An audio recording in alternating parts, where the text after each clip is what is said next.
volta aqui com vocês. E aí eu estava falando sobre os satélites. A gente entendeu que os satélites, eles trabalham em frequências, eles servem para os satélites de comunicação. Eles servem para fazer justamente o uso dessas várias frequências. A gente entendeu que as várias bandas, as frequências trabalhadas, elas têm o seu uso, por isso não é liberado utilizar qualquer frequência, existe uma quantidade, um certo uso. A gente vai entrar um pouco mais ainda sobre esse assunto, sobre satélites, na próxima aula. Eu vou contar um pouco sobre a história deles e a gente vai entender um pouco mais até mesmo do que são esses tais desses transponders, como funcionam, como foi decidido o nível das frequências. A gente vai falar um pouco mais ainda sobre isso, mas vamos de pouco em pouco entender o que é isso. Falar sobre o satélite, falar sobre rádio, TV, foi justamente o inicial para a gente entender o que são as tais frequências e que elas trabalham dentro do campo ali, do espectro da eletricidade. E é assim que a gente faz o transporte de dados. Isso vai servir para a gente entender, quando estivermos falando das camadas dos modelos de internet, de conexão dentro de um computador, como ele funciona, como o modelo TCP/IP funciona. Então ele vai servir para isso, para a gente perceber como é essa transposição da minha voz, de um dado, algo digitado, uma imagem, como ela se transforma em um meio em luz, se a gente for pensar em algo óptico, ou até mesmo elétrico, quando for pensar em um pulso. Então isso vai servir a gente entender essa questão do transporte através de frequências por isso. Então a gente tem que falar agora sobre as fibras ópticas. Vamos entender um pouquinho mais sobre a fibra óptica, entender como é o cabo, como acontece o transporte de dados dentro desse cabo e entender um pouquinho das fibras do tipo monomodo e multimodo. Bora lá, bora entender um pouco mais sobre isso? Fibra óptica. Há 5 milhões de anos, homens primitivos iniciaram as comunicações ópticas com sinais e gestos visuais. No século 6 a.C., Esquilos, dramaturgo da Grécia Antiga, informou a Argos, cidade da Grécia, da queda de Troia, aquela guerra de Troia, por meio de uma cadeia de sinais de fogo. Ele conseguiu informar através de sinais de fogo. Era algo como uma transmissão, mas a transmissão desse sinal de fogo era luz. Século II a.C., Polípio, geógrafo e historiador da Grécia Antiga, propôs um sistema de transmissão do alfabeto grego por meio de sinais de fogo, ou seja, luz. Nele tinha ali 2 dígitos, 5 níveis, então a gente tinha ali 25 códigos, a gente tinha isso, eram sinais de fogo, sinais luminosos. O início também dessa questão utilizado até mesmo lá no caso do código Morse, mas aqui com luz. 100 anos antes de Cristo, vidros de qualidade óptica somente apareceram após o surgimento dos famosos cristais venezianos. Vamos guardar esse nomezinho aqui, cristais venezianos. Na Renascença, os princípios da fibra óptica são conhecidos desde a antiguidade e foram utilizados em prismas e fontes iluminadas. Os tais cristais venezianos, eles conseguiam quebrar a luz. É algo como você emitir uma luz branca, a luz do sol, e conseguir, através desses cristais, esses prismas, quebrar a luz, dividir as várias cores que formam a luz branca em vários tipos de luz. E aí essa quebra aí começou-se a perceber o espectro luminoso. E aí é outro ponto que aí eu falo para vocês. Vocês devem estar aprendendo, devem estar estudando aí, ainda mais o pessoal que está na levada do Enem, está percebendo aí que óptica, lá na física, hoje essa aula nossa hoje está toda focada ali no conhecimento que vocês tiveram lá em física. Física 3, óptica. E aí é justamente essa quebra do espectro luminoso. 200 anos depois de Cristo, Héron da Alexandria, matemático e mecânico grego, estudou a reflexão. Ele começou a ter os primeiros estudos em cima da reflexão, algo também da óptica, na física. 1621, Willibrord Snell descobriu que quando a luz atravessa 2 meios, sua direção muda, a refração. Lembra daquele estudo que o seu professor de física deve ter mostrado para vocês? Algo como um copo com água, você coloca dentro desse copo um lápis, e o lápis parece que está quebrado. A imagem dele, quando você olha assim, parece que ele está partido, está quebrado. Não, ali é só refração. E essa refração é algo que a gente tem que entender para utilizar os cabos de fibra óptica.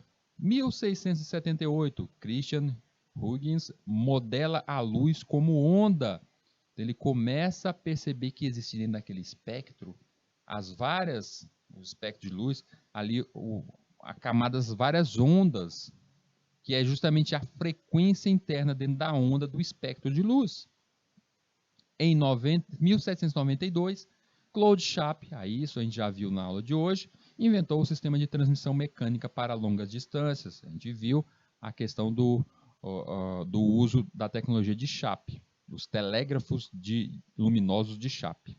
Em 1800, Sir William Herschel descobriu a parte infravermelha do espectro. Parte infravermelha foi mais uma quebra da luz, do espectro luminoso, da luz branca. Quando você quebra ela através de um prisma, você descobre que ela tem vários tipos, como no caso, um ano depois, Ritter descobre que existe também uma parte desse espectro que é o ultravioleta e o infravermelho, que são invisíveis ao nosso olho. Eu quero que vocês façam, quem ainda não fez esse tipo de experiência, quem não entende bem como funciona o infravermelho é aquele que vocês veem que é utilizado em um controle remoto de uma TV. Quando você aperta o controle remoto de uma TV, você não vê luz nenhuma saindo do controle remoto e indo para a TV, correto? Então eu quero que quem nunca fez essa experiência, hoje, quando chegar em casa, faça isso. Pegue o teu celular, ligue a câmera dele, aponte o controle remoto para o teu celular na câmera e aperte um botão como se fosse trocar um canal. Você vai perceber que pela câmera do celular, o controle remoto, ele se encandeia, ele mostra que ele está enviando luz, como se ele fosse uma pequena lanterninha enviando luz. Por quê? Porque a câmera do seu celular, ela consegue gravar, ela consegue ver a luz infravermelha. Os nossos olhos não conseguem capturar a luz infravermelha. Então, para vocês perceberem isso, chega em casa, aperta o controle remoto, vocês vão perceber que não viu nada acendendo, mas quando você filma ele com o seu celular e vê ali o filmar, você olhar pela câmera do seu celular, você percebe que existe uma luz ali que sai ali da pequena lâmpada dele. Essa luz é do tipo infravermelha. Ela está no espectro infravermelho. Em 1830, o telégrafo com código de Morse, o telégrafo foi utilizado com repetidores que chegava até 1000 quilômetros. 1866, primeira transmissão transatlântica de telégrafo, já foi falado hoje mesmo sobre isso. 1870, John Tyndall mostrou à Royal Society que a luz se curva para acompanhar um esguicho de água. Pode parecer uma bobagem. Peraí, quer dizer que ele jogou um facho de luz e em um esguicho de água, a luz tenta acompanhar aquele esguicho de água.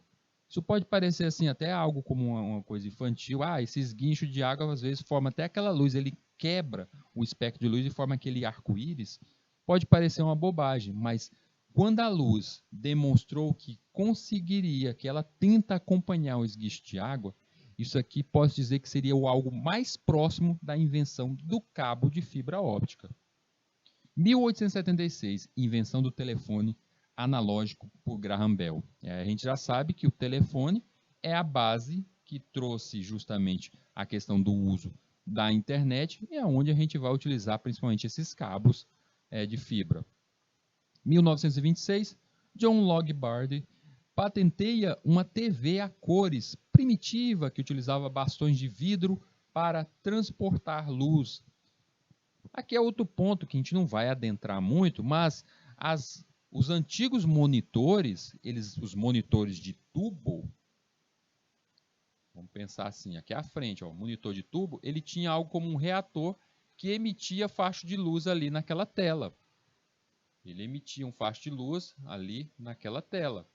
E aí, com esse reator, que existia ali aquela imagem dos antigos monitores. Hoje em dia, é algo seguindo mais ou menos essa tecnologia aí de emitir esses pontos luminosos, mas é os pixels que funcionam hoje em dia. Pixel já foi falado até em aulas nossas aqui, um pouco sobre isso.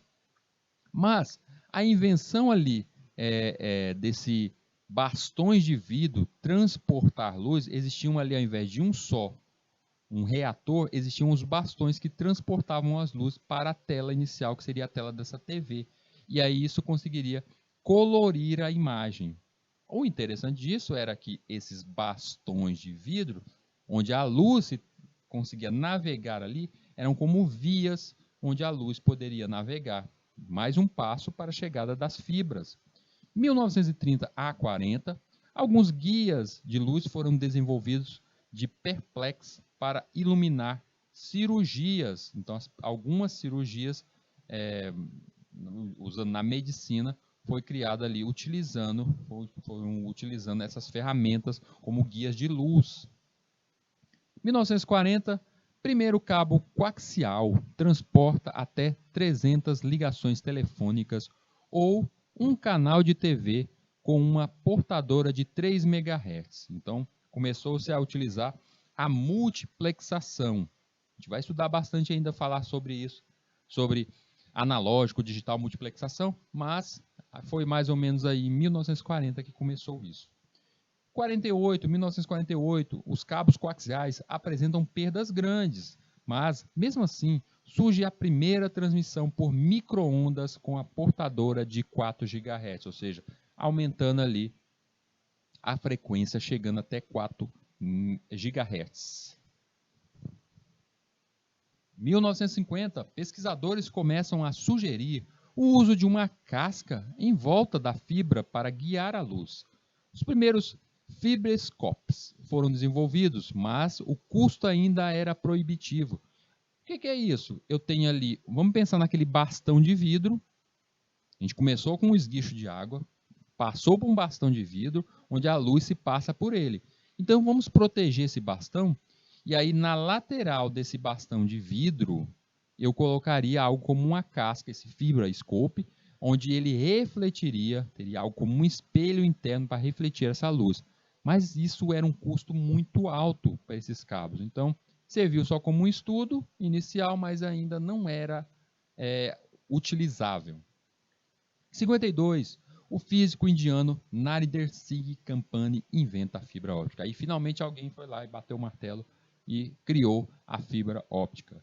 64, Cal especulou que se a perda da fibra for somente de 20 decibéis por quilômetro, seria possível, pelo menos teoricamente, ainda era teoria, transmitir sinais a longas distâncias com repetidores. 20 decibéis sobra apenas 1% da luz após 1 km de viagem. Objetivos: menor custo e melhores para transporte de luz. Então, em 64, esse estudo inicial disse que, olha, esse cabo bem aí, se a gente construísse um cabo que tivesse pelo menos 1 quilômetro, a gente conseguiria fazer com que eu colocasse luz numa ponta e no final desse quilômetro sairia a luz ali do outro lado. O sinal conseguiria proceder. E eu poderia fazer isso através de repetidores. Mas era só uma teoria. Em 68, as fibras da época tinham uma perda de 1000 decibéis quilômetro. Muito grande. 1000 decibéis quilômetro, muito grande. The Post Office patrocina projetos para obter vidros de melhor qualidade.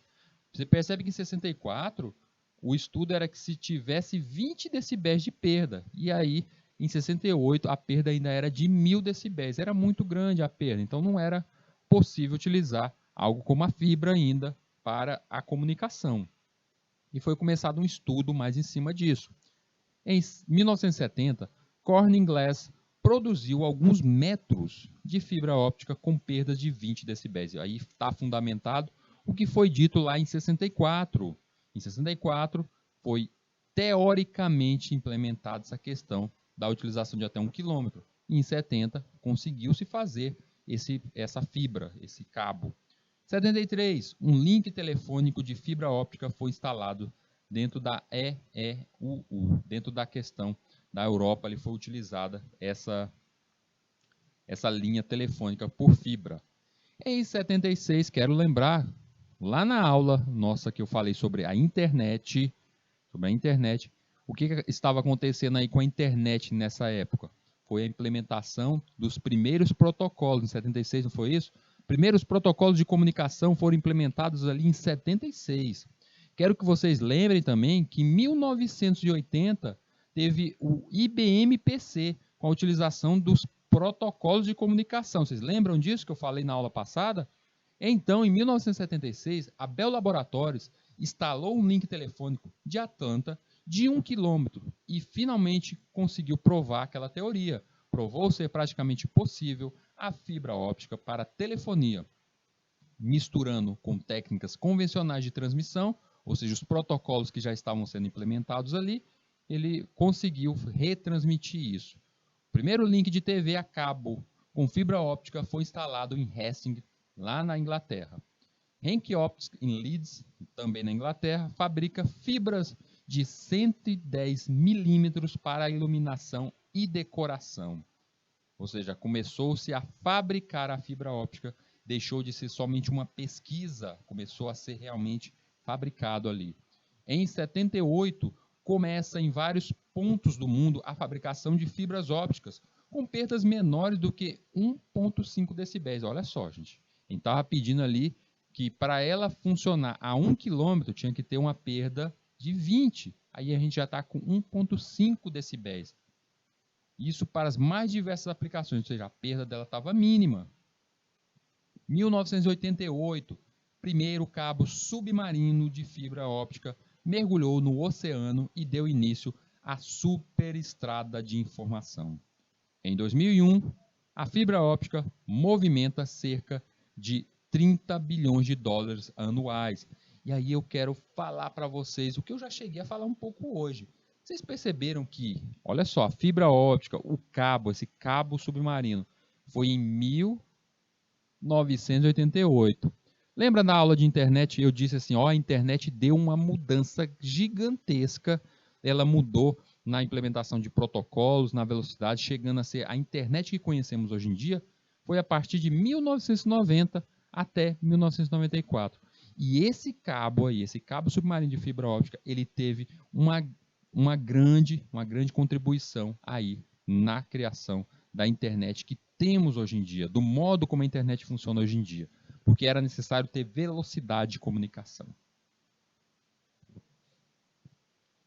A comunicação com a fibra óptica tem suas raízes nas invenções do século XIX, assim como um todo, tudo que a gente passou ali por todo o percurso, mas vamos entender o seguinte, um dispositivo denominado fotofen convertia sinais de voz em sinais ópticos utilizando a luz do sol e lentes montados em um transdutor que vibrava em entrar em contato com o som.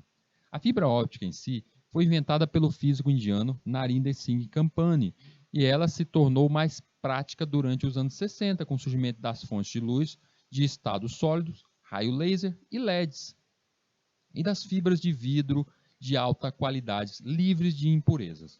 As companhias telefônicas foram as primeiras a se beneficiar do uso de técnicas de fibra óptica em conexões de longa distância e em meados da década de 80 foram estendidos nos Estados Unidos e no Japão e em milhares de quilômetros de cabo de fibra óptica para estabelecer comunicações telefônicas.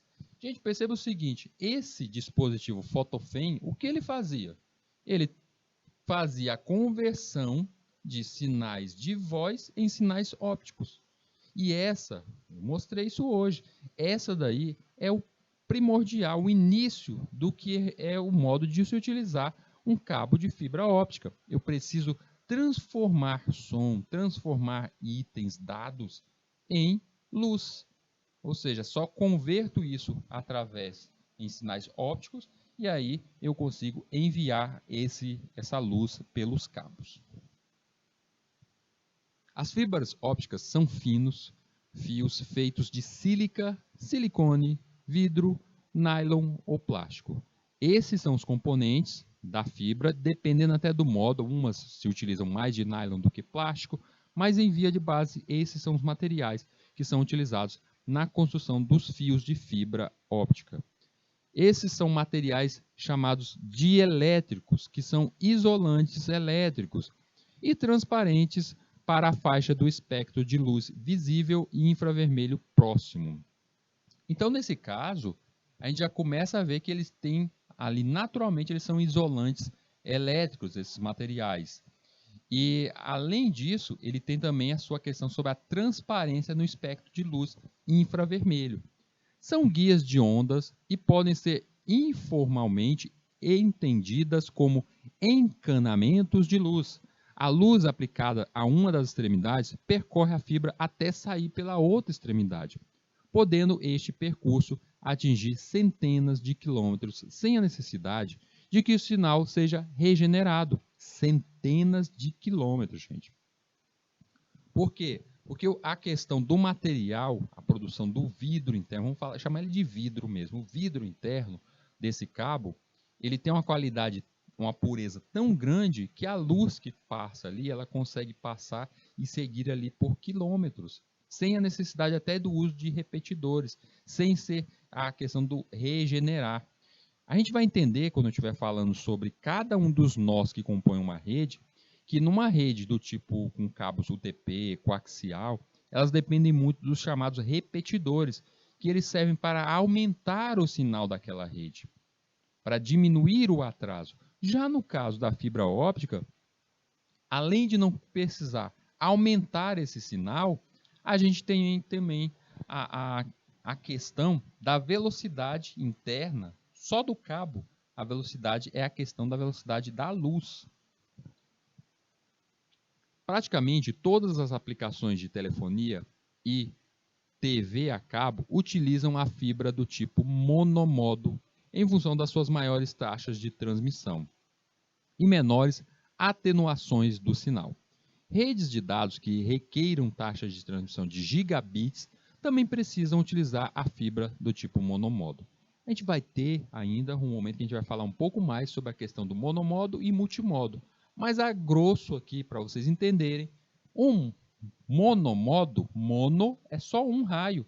É esse caso de um só raio seguindo em linha reta por esse cabo. Um só emissão, um só facho de luz enviado ali, ou até mais de um facho de luz, dependendo do espectro. Eu posso mandar diversos espectros diferentes, de cores diferentes, e trabalhar ali com esse envio através do monomodo. Vocês percebem que esse monomodo, o sinal de luz, é único e ele pode chegar até 80 km,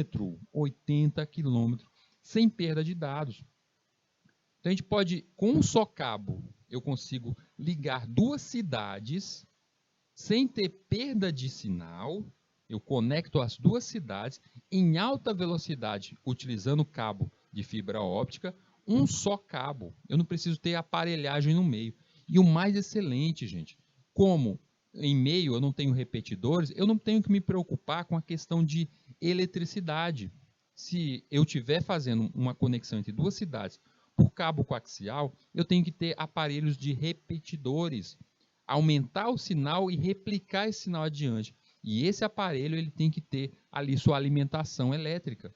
Já no caso aí, um sinal sendo utilizado através de uma fibra óptica não necessita disso. Além disso, além dele não necessitar desses repetidores, não necessitar de eletricidade, a questão é, esse cabo aí, esse cabo sendo transportado de uma cidade a outra, ele pode ser um cabo único, ou seja, só uma passagem. Basta que seja feito um encanamento de passagem para este cabo único ali.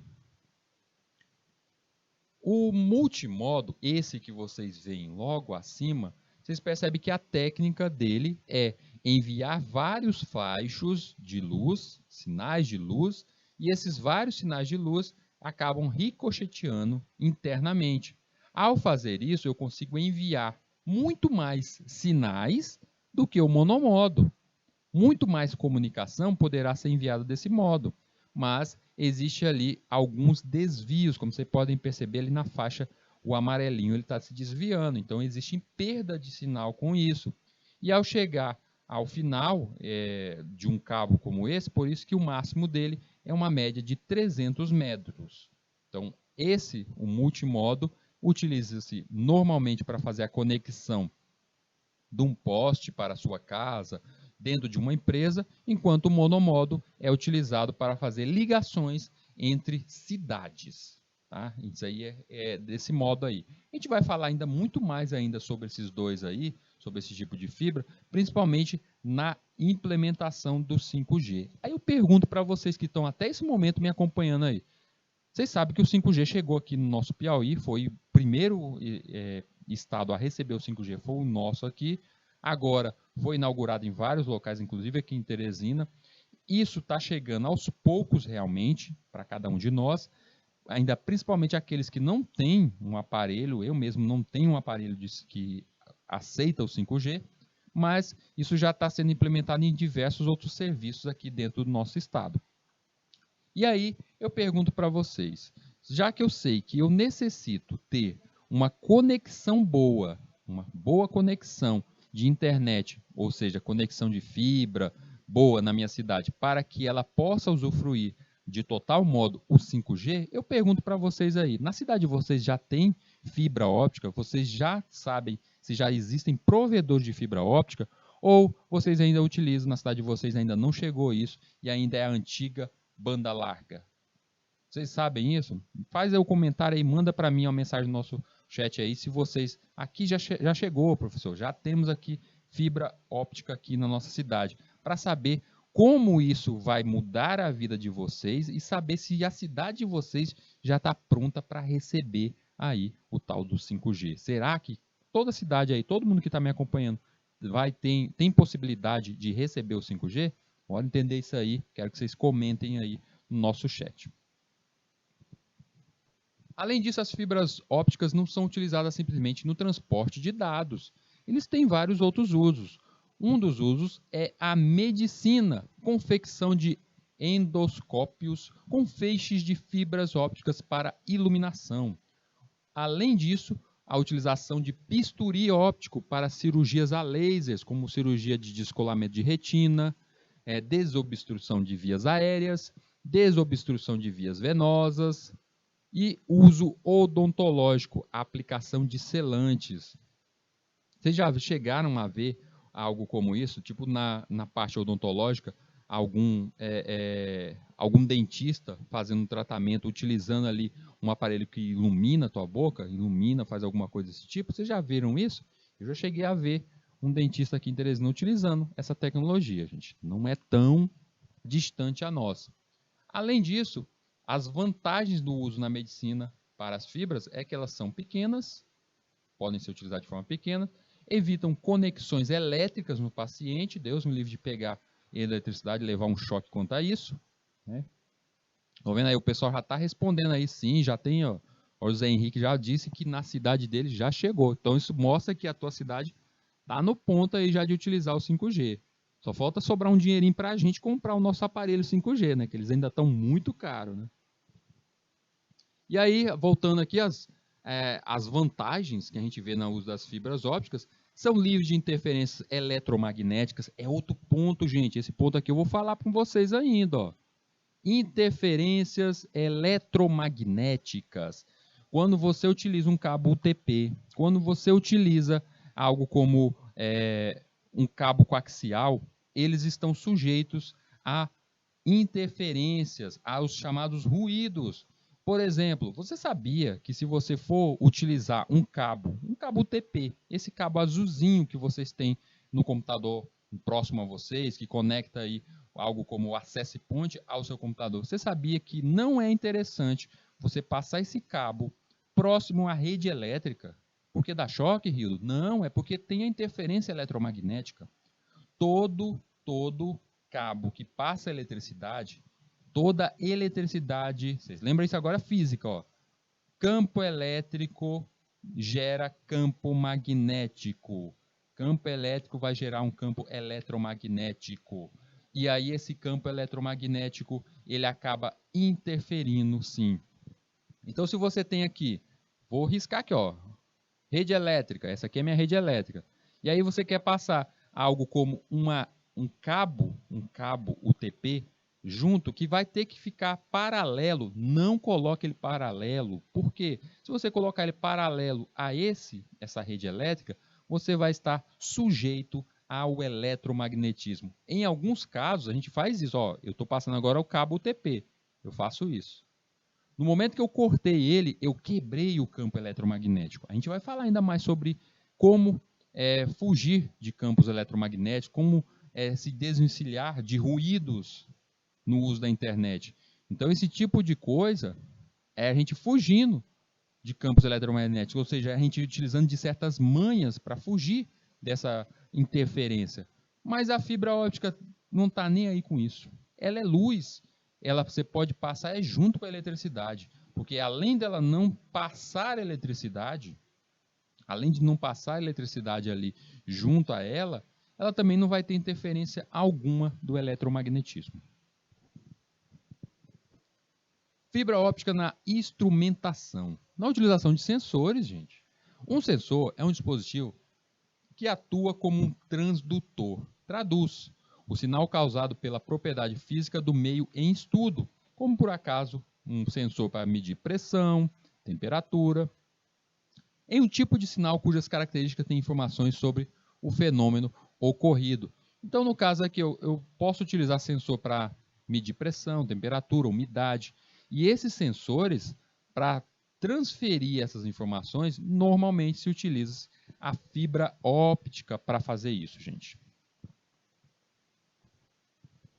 Os sensores das fibras ópticas são compactos e apresentam sensibilidades comparáveis ou superiores aos similares convencionais. São usados tanto fibras monomodo como multimodo. Existem muitos sensores comerciais feitos com fibras ópticas para medição de temperatura, pressão, rotação, sinais acústicos, corrente e fluxo, ou seja, existem diversos tipos de sensores que são utilizados aí pelo mundo, por uma gama de sensores, e eles normalmente são feitos utilizando as fibras ópticas. E é óbvio, as fibras ópticas no uso da telecomunicação, que é o mais que a gente falou hoje aqui, fibra monomodo é a opção preferida para a comunicação a longa distância. Ela permite que as informações sejam transmitidas em alta taxa sob distância de dezenas de quilômetros sem um repetidor. Sua capacidade de transmissão superior é possível devido ao seu pequeno núcleo, entre 5 a 10 milímetros de diâmetro. Isso limita a luz transmitida a somente um modo principal, o que minimiza a distorção de pulsos de luz, aumentando a distância que o sinal pode ser transmitido. Ela é mais compacta, mais conciso. Aquele raio consegue percorrer aquele pequeno núcleo de 5 a 10 milímetros, justamente por ser bem pequeno, micro mesmo. A fibra multimodo é usada em sistemas de comunicações como a LAN e o WAN. A gente já viu, já falei aqui, mas a gente vai falar várias vezes aqui sobre esses conceitos da arquitetura das redes. Redes do tipo LAN, ou seja, local, uma rede que está numa casa, a rede que faz parte da sua escola, e uma rede do tipo WAN, Wide Area Network, ou seja, redes maiores que tem grandes áreas ali que ela está fazendo parte. No caso aqui, essas fibras podem ser usadas em campos universitários, hospitais e empresas. O diâmetro do seu núcleo é largo em comparação ao comprimento de onda da luz transmitida. Por isso, a fibra multimodo propaga mais que um modo de luz. Com seu relativamente grande núcleo, a fibra multimodo é mais fácil de conectar e unir, e é a fibra escolhida para aplicações de curta distância, consistindo de numerosas conexões. Aí é o que eu falei hoje para vocês. Falei que a multimodo, normalmente ela é utilizada na ligação externa lá da rua, num poste de luz, no poste onde está passando o cabo, para entrar na sua casa. É utilizado um cabo do tipo multimodo. Enquanto os fios de cobre transportam elétrons, o cabo de fibra óptica, cabo de fibra de vidro, transporta a luz. Dentre as vantagens dos cabos de fibras ópticas estão uma imunidade total contra a diafonia, é um tipo de interferência, e contra interferências eletromagnéticas e de radiofrequência. Até mesmo radiofrequência, até mesmo algo como uma transmissão de TV, até mesmo antena próxima a um cabo UTP, um cabo coaxial, pode fazer ali haver interferências. Não é à toa, gente, que vocês têm que lembrar o seguinte: vocês já perceberam que em um sistema, tipo um hospital, você está dentro de um hospital, existem certos departamentos que não podem utilizar qualquer tipo de cabo. Por exemplo, onde se faz tomografia computadorizada, onde se faz raio-x. Estes locais têm ali suas interferências criadas e eles também não podem receber campos eletromagnéticos ali para haver interferência naqueles exames. Então, por esse motivo, o tipo de cabo utilizado ali perfeito para aquele momento é a fibra óptica. A falta de ruídos internos e externos significa que os sinais têm um alcance maior e se movem mais rápido, além de melhor qualidade, o que proporciona uma velocidade e uma distâncias maiores do que as obtidas com os cabos de cobre.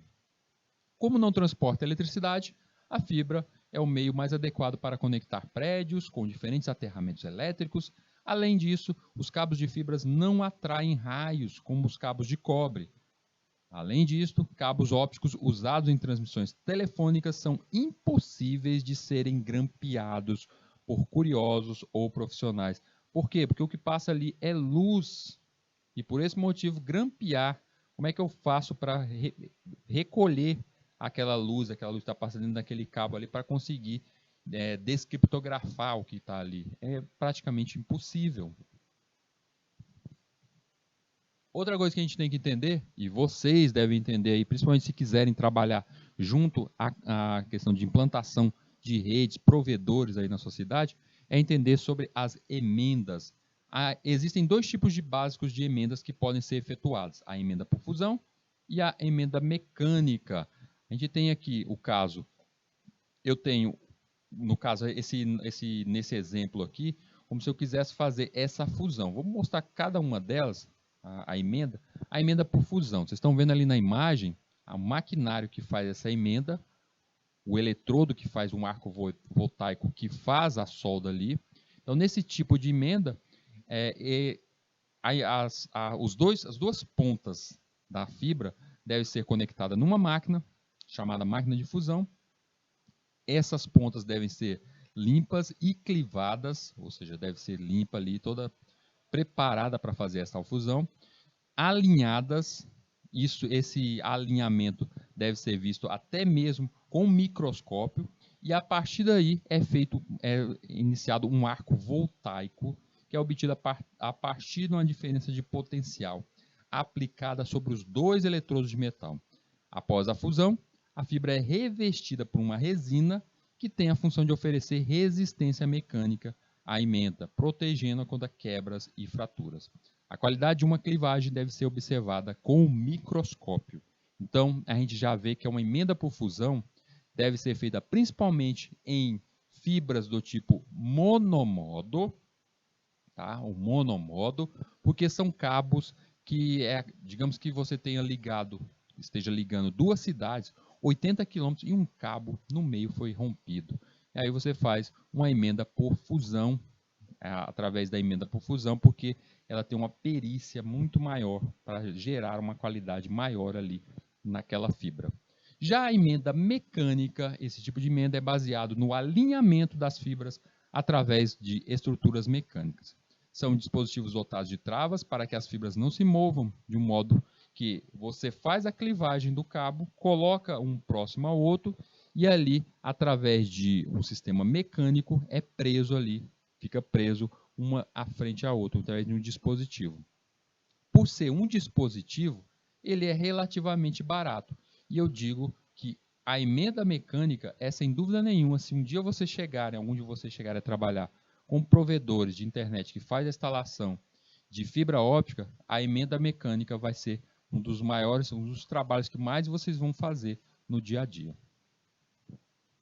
Distâncias. A distância máxima do cabeamento vertical é dependente do meio de transmissão da aplicação e dos comprimentos totais empregados no sistema de distribuição horizontal. Um cabo UTP, esse cabo azulzinho que vocês têm perto no computador de vocês, ele pode chegar até 90 metros. Eu digo até 100 metros ainda está certificado, ainda ele aceita. Fibra óptica multimodo, uma fibra óptica multimodo, ela pode chegar até 220 metros. Isso é o especulado, 220 metros é o máximo dela. Uma fibra óptica monomodo de 9/125 micrômetros, a distância dela pode chegar até 3.000. Isso depende, é claro, de quanto seria a qualidade de cada um desses cabos. A gente sabe que existem cabos monomodos, já falado aqui, que pode chegar até 80 km. Então, as vantagens da utilização de fibras ópticas é pouca perda de sinal, ele tem basicamente pouca perda, porque a qualidade dos cabos e até mesmo a questão da luz, existe uma perda muito pouquíssima nisso aí, e não é necessário, desfaz necessário a utilização de qualquer meio de repetidor, aumentar o sinal, propagar esse sinal. Tem uma imunidade completa contra interferências eletromagnéticas, ou seja, qualquer interferência eletromagnética, qualquer campo eletromagnético não vai interferir nenhum, porque ali é a utilização de luz, e a luz não sofre a interferência eletromagnética. Telemática, gente. Telemática é o conjunto de tecnologias de transmissão de dados resultante da junção de recursos de telecomunicações, ou seja, todas as tecnologias, telefone, satélite, tudo que a gente vem falando, ensinando para vocês nesse curso, forma o que é a telemática. Então, todas as tecnologias formam justamente isso. Claramente, uma das áreas de maior interesse e expansão nos últimos anos no Brasil é justamente o profissional que trabalha na área da telemática, ou seja, junto a redes de comunicação. O profissional de telemática é aquele que entende de várias tecnologias, ele consegue trabalhar com diversas tecnologias diferentes. A telemática combina a utilização dos computadores e dos meios de telecomunicação para tratar convenientemente a informação, sendo essa a combinação também conhecida como teleinformática. Nesse conceito, a telemática encontra a internet sua representação máxima, se considerarmos uma das definições clássicas para a rede mundial e ser um conjunto de computadores ligados mundialmente através de vários sistemas, ou seja, o profissional de telemática tem que entender muito de internet. Transporte da informação. Uma das características principais da área da telemática é o estudo e desenvolvimento das técnicas de transporte de informação, que é justamente os protocolos, o modo como é desenvolvido, as várias fibras de hoje em dia. E eu quero deixar para vocês a seguinte coisa: o perfil de um profissional que trabalha com telemática é um profissional que está ali junto, que tem ali, consegue elaborar, implantar projetos, trabalhar com redes, conhece várias tecnologias diferentes, consegue diagnosticar, solucionar problemas relacionados à comunicação de dados, desenvolver protótipos embarcados, ou seja, trabalhar com a programação e aceitar e certificar projetos de redes. Ou seja, gente, quem é o profissional da telemática? Vocês. Quem trabalha como técnico de informática, vocês podem perceber todas as disciplinas que a gente vê aqui nesse nosso curso. Programação, sistemas operacionais, arquitetura, é o profissional de telemática. Então é vocês. Vocês estão sendo preparados para ser o profissional mais querido dentro do mundo da informática aqui no Brasil nos últimos tempos. Pessoal, vou agradecendo vocês por ter me acompanhado nessa nossa tarde de estudos e a gente se encontra na nossa próxima aula. Até mais!